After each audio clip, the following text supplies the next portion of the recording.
Yeah, so I joined Lyra about 5 months ago in February of 2026. Currently, I am on the onboarding project of my client called ReadMe. In this project, we're pretty much revamping the entire onboarding flow for any new user coming onto the platform. Since I've joined, I think the most notable change is the new office. I'm actually from Melbourne, so in Melbourne, we've got a whole brand new office on Collins Street, and we've got about 15 engineers there. Since I first joined in Sydney, there was a really great in-office culture, and the vibes and the energy that all the engineers brought was really great, and that kind of carried over to the Melbourne office. In our office now, we have more very driven and mature kind of engineers. That is really reflected in the tone that we set in the office. I applied for a few reasons. The first reason was I saw Lyra on social media, and I think there was a really big emphasis on Lyra's culture, both in office and out of the office. I really saw that everyone was really talented, the engineering was really strong, and I think that combination of both talent but also diligence in everyone's work was what drew me in. Day to day, I might have a meeting in the morning. I have 2 meetings a week with my client. That's about 9:30 in the morning, and then from there, I have the rest of the day to do any engineering work that I have to do.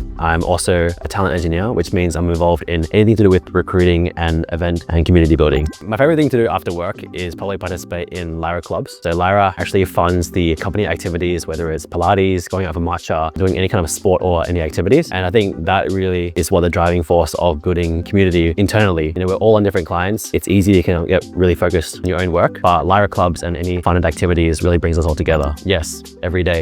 Not joking. We actually just work 9 to 5.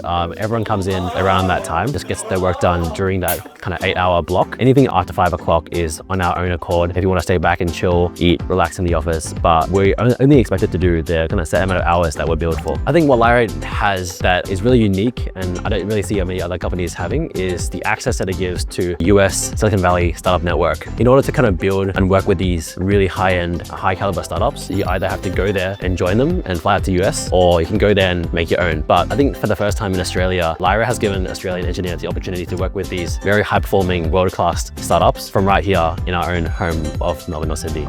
I think one thing that people get confused about Lyra is that we only build MVPs, but that's actually not the case. So a lot of the clients that we get already come with existing products and fundraising rounds. So they've come to us to really scale their products. So imagine we take a company from MVP to VP. Companies grow their companies by building from 0 to 1, and imagine Lyra comes in and takes it from 1 to 100.